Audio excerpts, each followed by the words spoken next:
The views and opinions expressed in this podcast by the host and or the guest do not necessarily reflect the views of the host and or Paranormal Buzz Radio and or its sponsors. Use of any material produced by Paranormal Buzz Radio without express written consent is prohibited. Paranormal Buzz Radio will not be held responsible for you holding your knees, crying, and rocking in a corner in a puddle of your own urine, or being beheaded by a group of children in a cornfield. In fact, if you come across a group of children in a cornfield, we promise to make fun of you as you run away screaming in terror.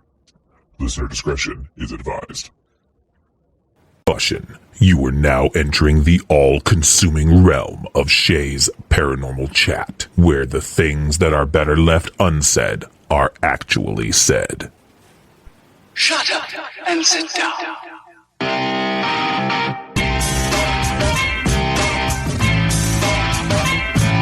You're listening to Shay's Paranormal Chat. Paranormal podcasting done Shay's way. Tons of fun. Dude, seriously? A bit sarcastic. Hashtag investigator, not hunter. But always real. Hashtag data, not evidence.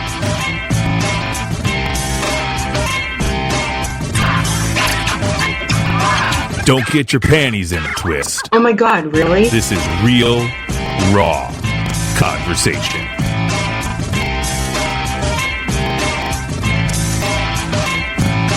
Ladies and gentlemen, welcome to the show.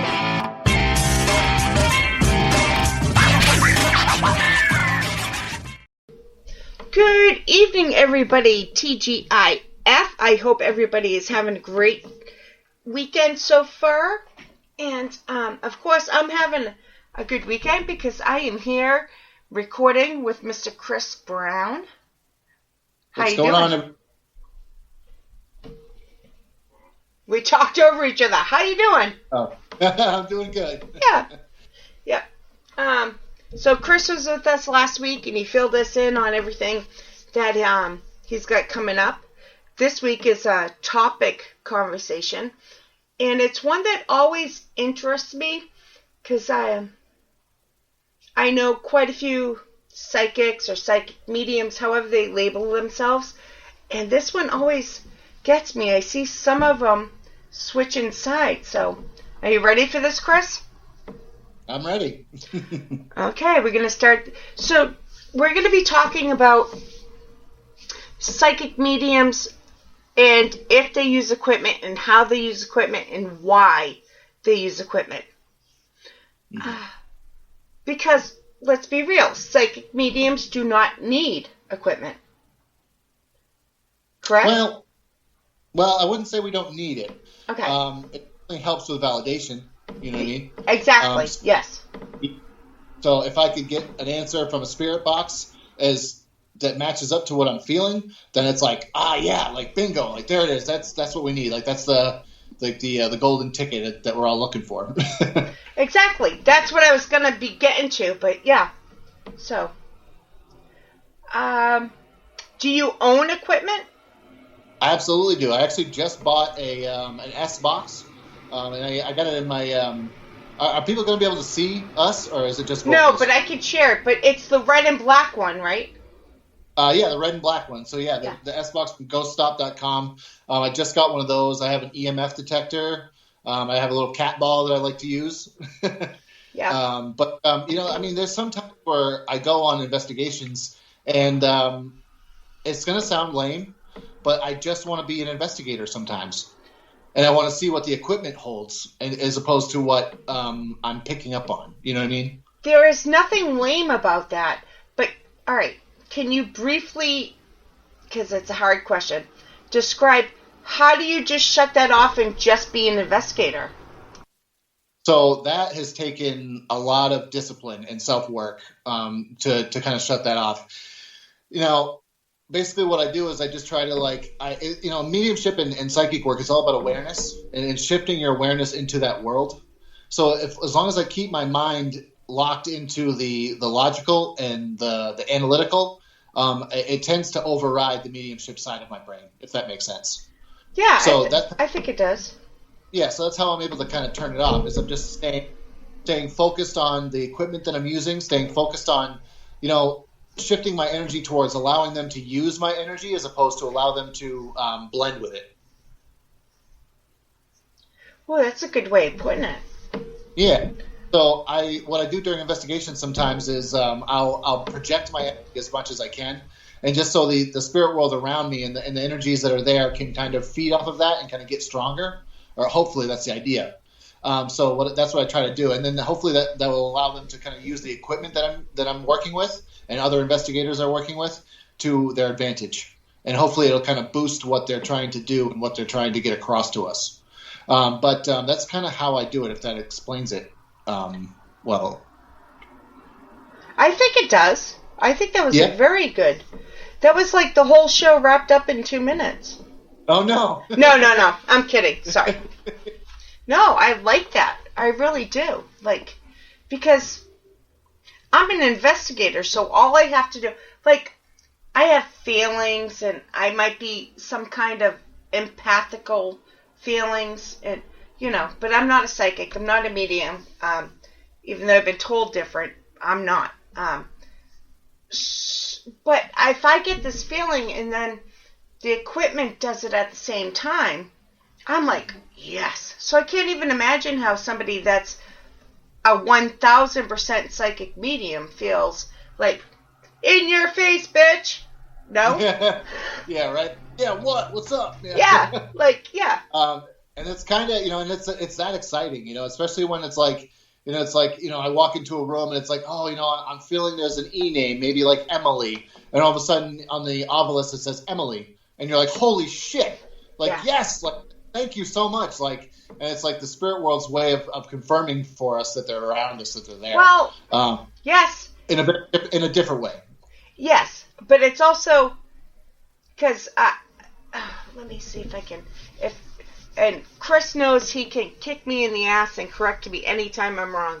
But as a psychic medium, you almost have, I like using visual stuff to explain things. In my opinion, it's almost like you have 1 foot in each world.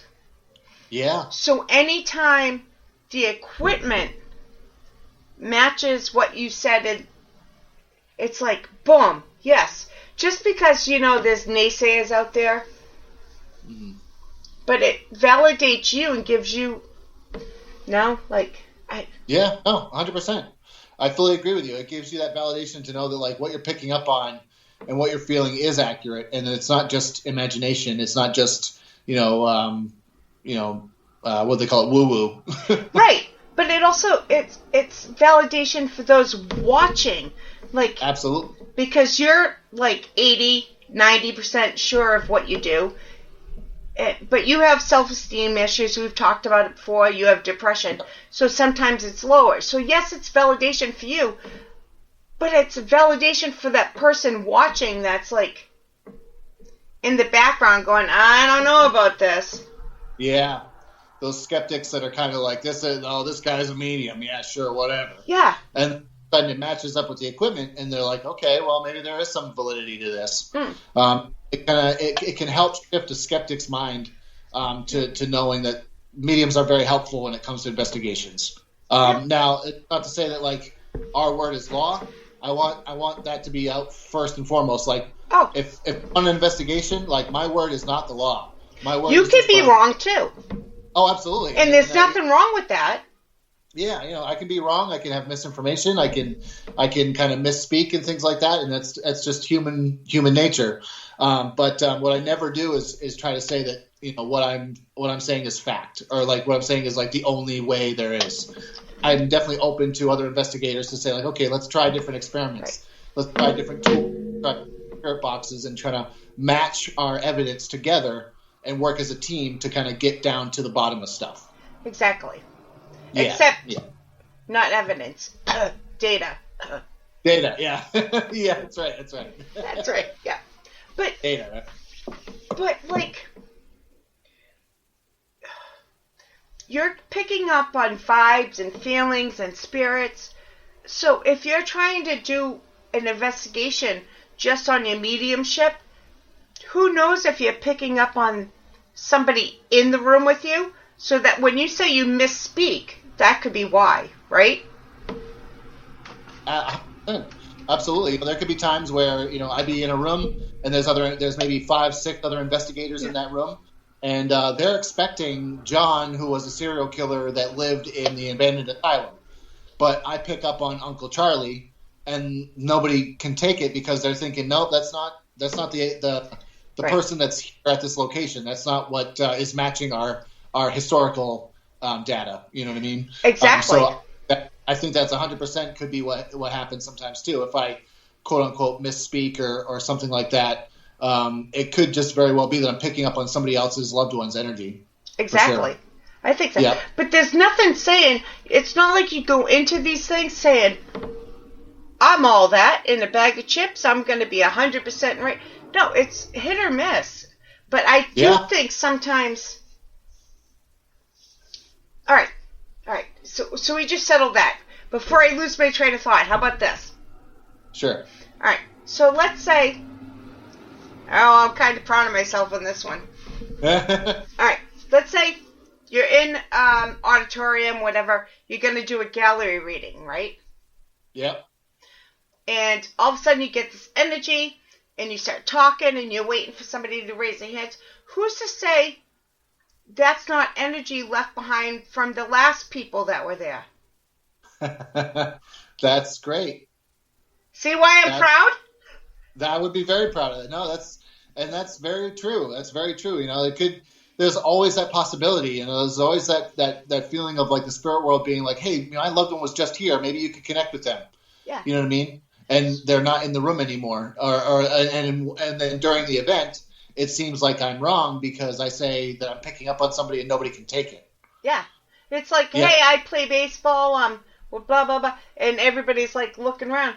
But if it's all energy, see? Yeah. It doesn't mean you're wrong. No, it could just be that, there's been times where I've been doing gallery readings and that very same thing has happened.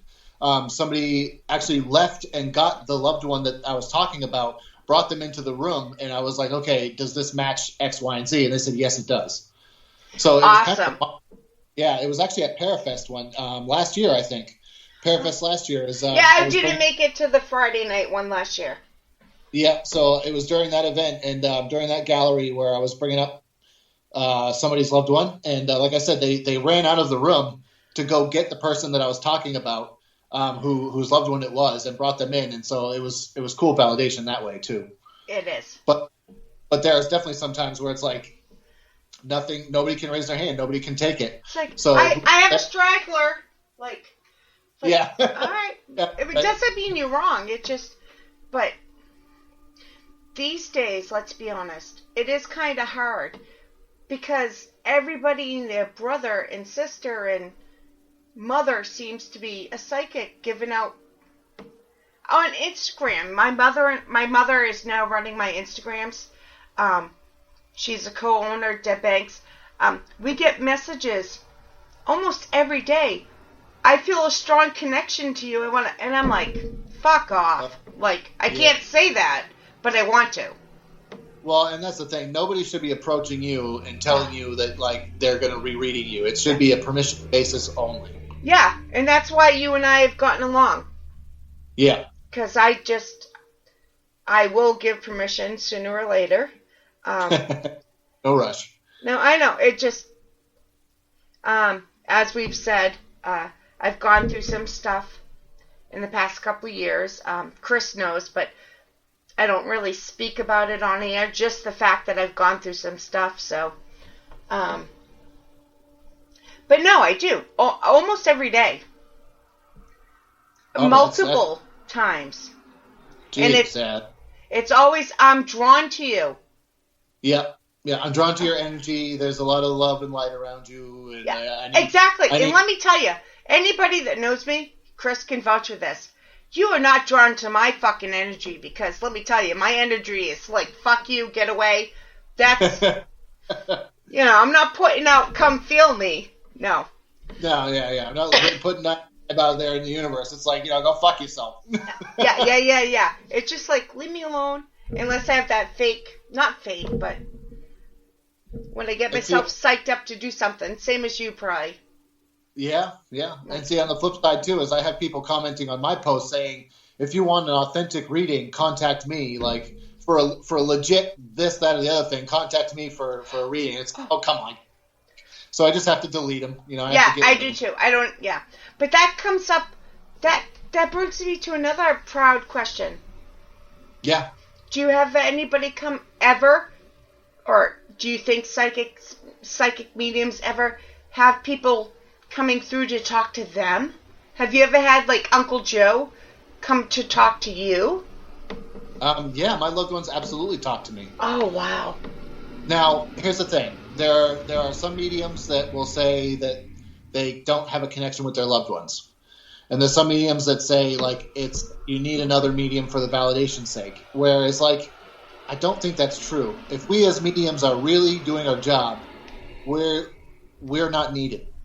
Because we need to teach people that our loved ones are around us and that we can talk to them and we connect with them without the need of somebody else. Now, what a medium does is allows for that validation to say, okay, a complete stranger told me things about my loved one and gave me a message that was very impactful, so it helped with my healing.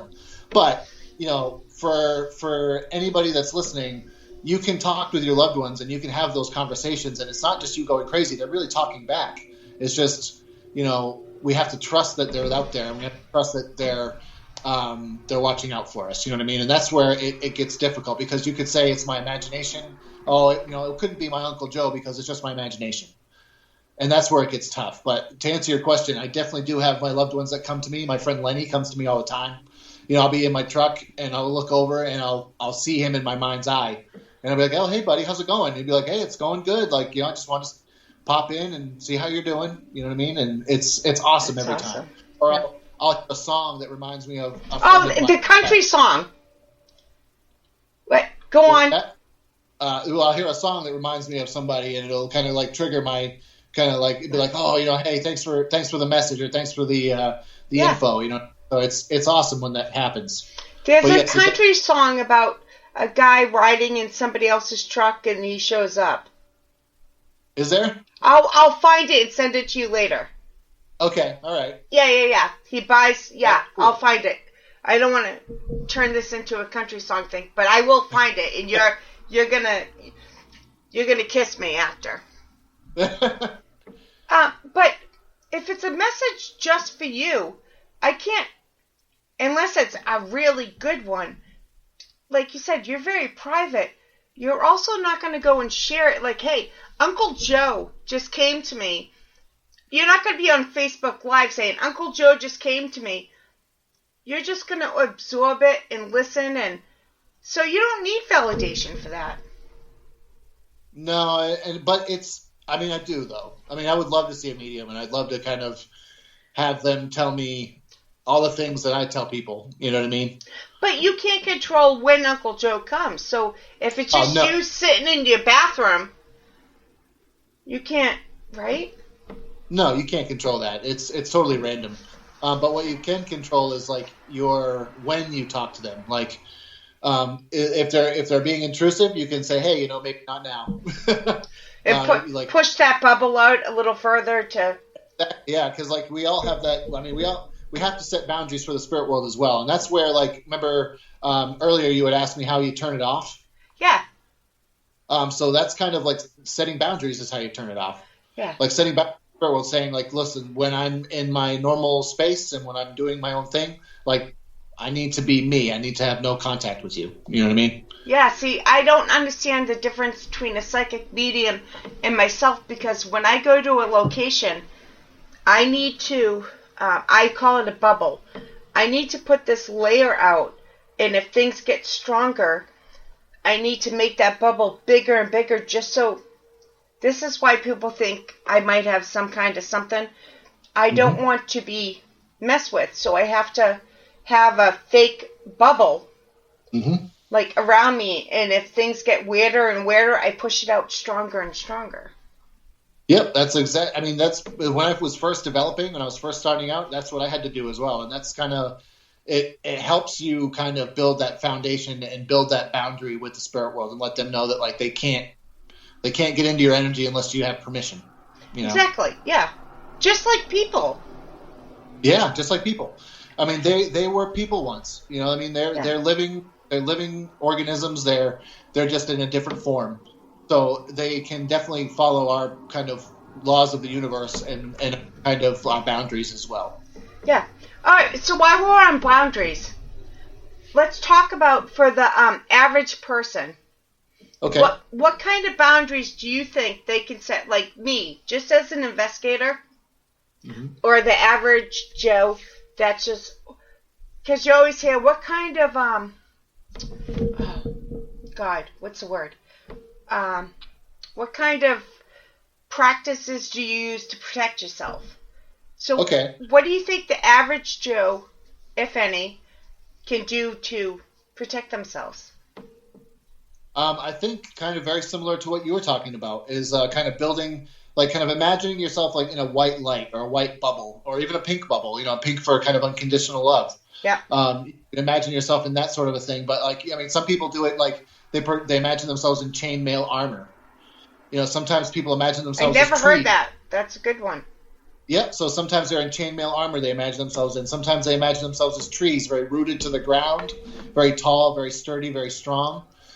So not somebody that can be pushed over very easily.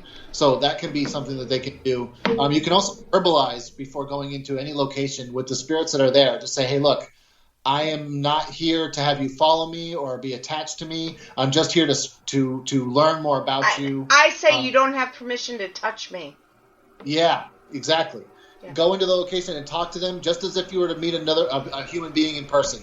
Don't touch me. Don't do this. Don't do that. Otherwise, let's have a great time and we'll have a good investigation. And, you know, and when I'm leaving, I say, you do not have permission to come with me.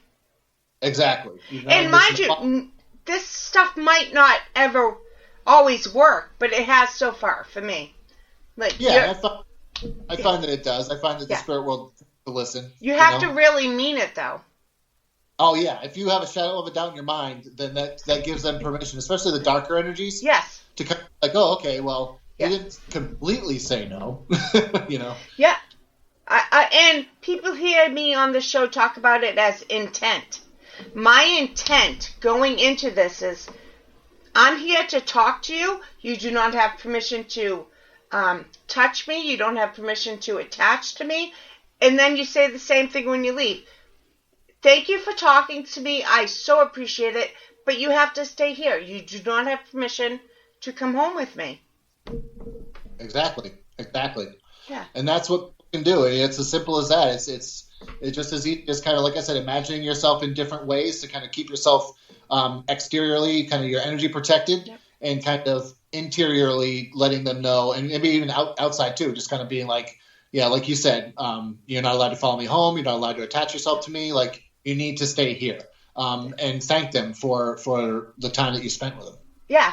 And since we're on it, I'm just going to back up a little and say, I also, one of the first things I do is introduce myself. Yep. That's huge. Yeah. Just to be polite. Like, hi, I'm Shay. I'm here to talk to you today. You don't have permission to touch me. However it works. But, you know, that's a big thing. Like, yeah, it's huge. Yeah. It's just huge. You know, and I found that, you know, aside from some really dark places that I've been to, the spirits tend to listen, and they tend to appreciate what you're trying to tell them. You always run that chance of it not working, no matter what you do. There's always that one dark place that maybe nothing's going to help, but that's the chance we take by doing this. Right, and just as we have free will, they have free will as well. So they could just as easily say, you know what? Fuck their boundaries. I'm going to do it anyway. Do you think they all have free will?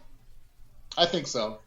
As in free will, or what they do to us, or free will in that you don't think they're stuck here? Or do you think some are stuck here, some have free will to come back and forth?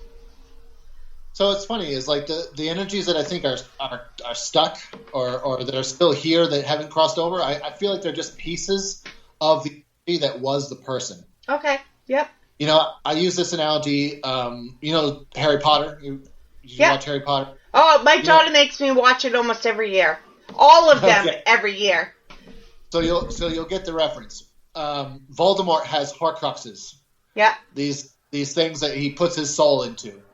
And when they're all combined, they make him the most powerful. But I feel like with certain situations, especially residual hauntings, we just have pieces of our souls that are there, not our entire soul. So the free will effect of being able to come and go kind of goes out the window. Yeah. But the main source of it all, the energy that makes us who we are, I think can come and go. It has that free will to say, okay, I'm going to either be around you or I'm going to be elsewhere. All right. Number Does that one, make sense? that was. I'm going to ask one more question, but I really like that you put in residual because to me, residual is just energy.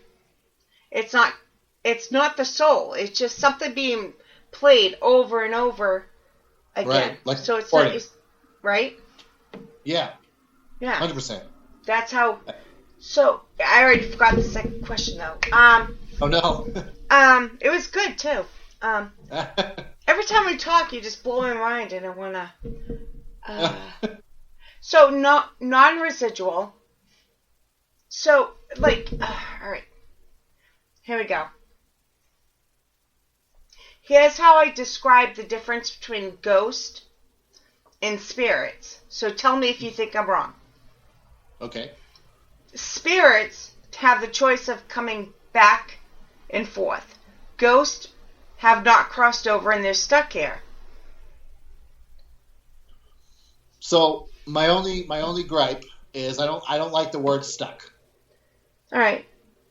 Only because I don't feel like. No, I want you to correct me. I want your honest opinion. Yeah. So my honest opinion is that no energy here is stuck. They choose to stay here, or like you said, the tape, the VHS of them in their life has been left here.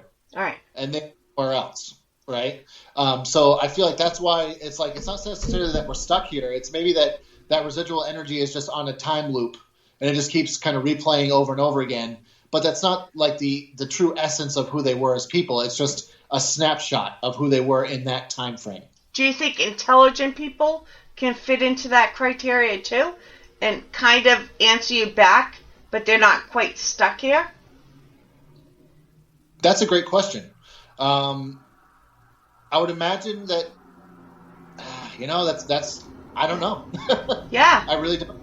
I mean, that's a great question. But if I was to take a stab in the dark about it, I would have to think that if it was residual and if it was kind of just like a videotape of them in their lives, that they wouldn't be able to quite answer you back, because that'd be like asking somebody on America's Funniest Home Videos if they could tell you why they felt theirs, But if it's a video call and intelligent, they can answer you back. So what's the separation there? Yeah.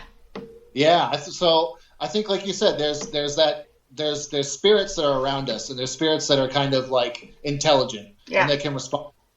And then there's those tapes or those kind of recordings that don't have the intelligence, that don't have the ability to respond.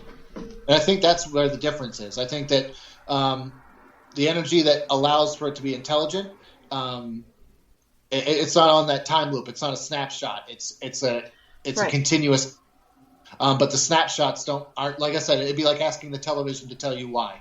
How do you know the difference? Or is there no difference? I think energetically. Yes. Energetically, the difference would be is if you're getting intelligent responses. If you're saying, hey, can you light up this REM pod for me? And it goes, and then you say, can you turn it off? And then it turns off. How about when you're reading something? Can you pick up on residual energy, or does it have to be intelligent there in the moment? Or both? I feel like I've been able to pick up on a little bit of both. So sometimes it's residual energy, and I can kind of tell because I'm not really getting much responses back. Like, I'm not saying like, hey, can you please tell me your name, and can you tell me how you passed? It's more of like, I feel like this person's name was this, and I feel like they passed this way, instead of them saying, hey, I'm so-and-so, this is how I passed. Does that make sense? Yes, excuse me, sorry. No, you're good. So, like, kinda residual would just be the same stuff, but if you were to, like, be like, what? I can't even, like, if you were to ask a question like, what shirt did you die in? Or, that sounds so stupid, but it has to be a direct. Yeah, like a direct kind of answer, a direct kind of like call and response. Does that make sense, or am I just being... No, I think that makes sense. So, like, with an intelligent energy, if you have that call and response, they'll be able to give you that answer. Yeah. With a residual energy, I don't think that they'd be able to give you that. Like I said, it'd be like asking the television to tell you why. Yeah, that's what I think, too. Yeah, so it's like, you know, like say, like I said, there's you're watching America's Funniest Home Videos, and someone falls down the stairs. And then you look at the TV and go, hey, why'd you do that? You're not going to get a response because it's recording. Yeah. But if I'd call like we are now and you fell down the stairs, I could say, oh, Shay, why'd you fall down the stairs? You go, oh, the fucking cat was in my way and I slipped on the rug. And I'd be like, I had one too many beers. Sorry. Yeah. Had a couple of suds and fell down the stairs. Yeah. But I think that's the difference. I think that's the kind of the way you can tell the difference between the two. Yeah. See, I love these conversations with you because I like, you're not going to be pussyfooting around me, and I won't with you. It's a back and forth, and Yep. Yeah, I love this. Yeah, it's awesome. I love talking about this stuff. It's great. Me too. And I so enjoyed this episode. Like, I can't wait. Season 6 is coming in a couple months, and Chris is going to be back for a lot more this time. Absolutely. And I'll have more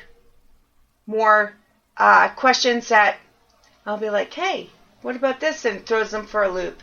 I try.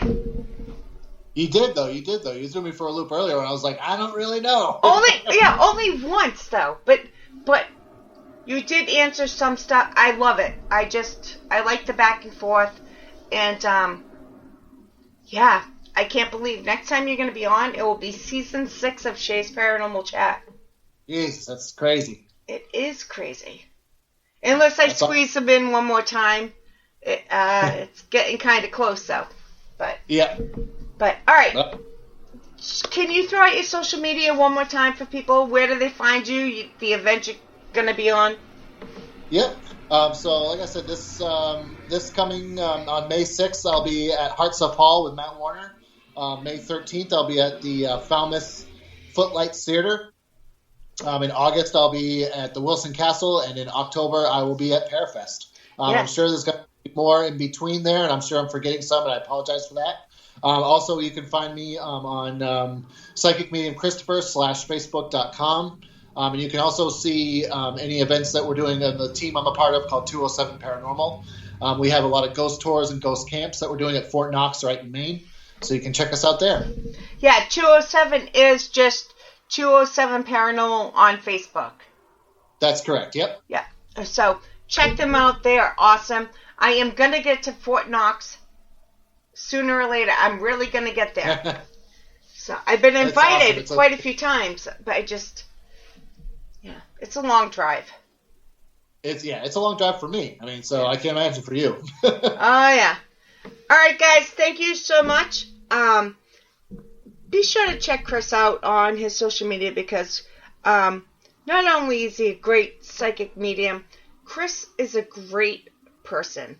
Like, hands down, great person. He deserves recognition for that because he cares with all his heart, which is why his energy gets depleted so quickly. But, yeah. Chris, I love you. You know. Thanks. So. Love you too. All right, guys. We will see you soon. Have a great weekend. Take it easy, guys.